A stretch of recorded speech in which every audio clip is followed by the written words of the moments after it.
Oh, the neck is sore. Wonder why. So you're probably watching this video because you have what's called the text neck, and you have a pain in your neck, tension in your neck, and maybe forward head posture. That's all associated with the use of phone daily. Very common, obviously, because many of you, and including myself, use the phone daily. And so, well, what's the solution? How can we fix that? Well, I'll tell you what. Just get rid of your phone, and that'll solve your problem. Well, not really, right? Well, that's not going to really solve the problem, but what can we really seriously do about that and change it? So that's what we're going to talk about in this video.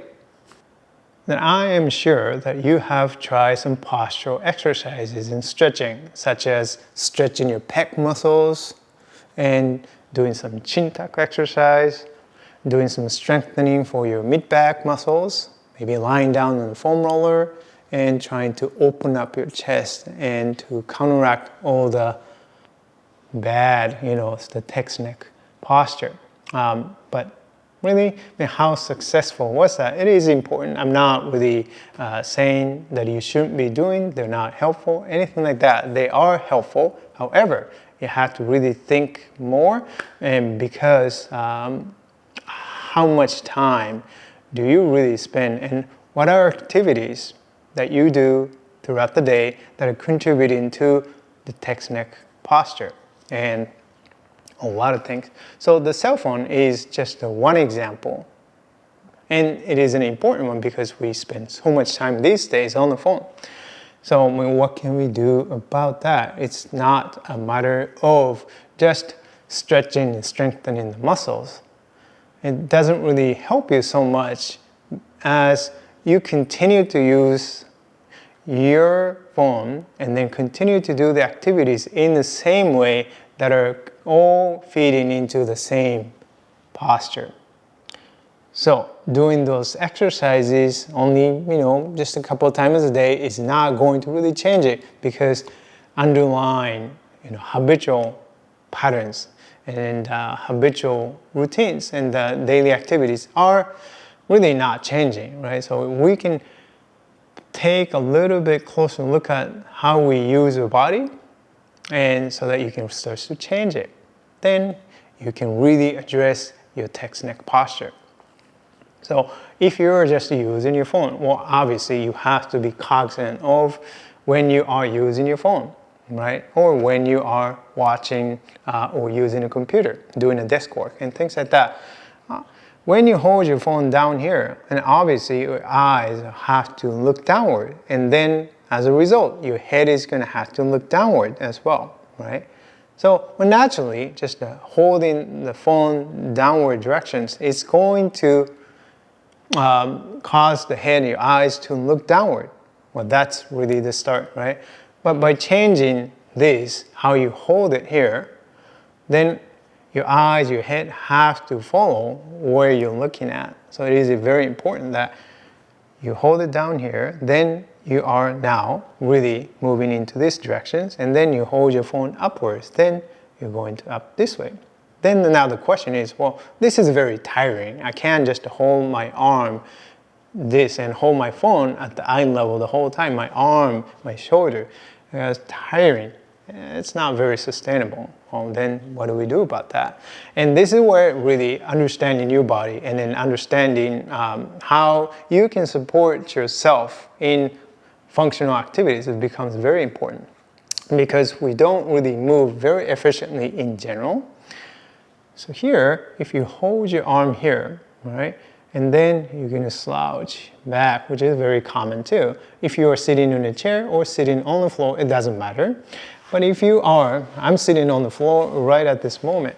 So if I hold my phone up here and then I let my pelvis roll back and let my spine round back here. Now, I'm supporting my arm from my neck, which is not really comfortable.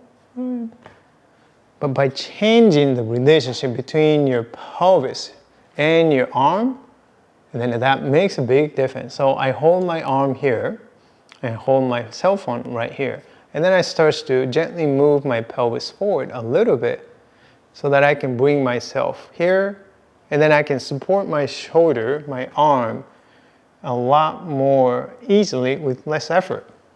But still there is an effort. But that's just the one thing that can make a big difference if you're holding it here from this position, posture, versus from here. More strain, more effort, less, easier.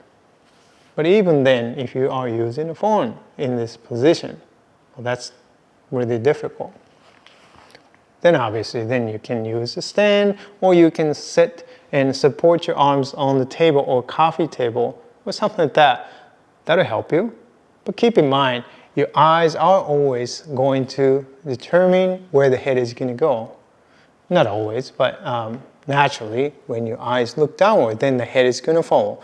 And when the head follows, then everything else tends to follow as well. So keep that in mind. Phone is just one example, but everything else you do, same thing. When you have a computer monitor, your laptop, your desktop monitor, if it is set in downward directions, your eyes are going to look downward, and naturally, your head, your spine is going to fall here. So it's pretty much the same as using a phone.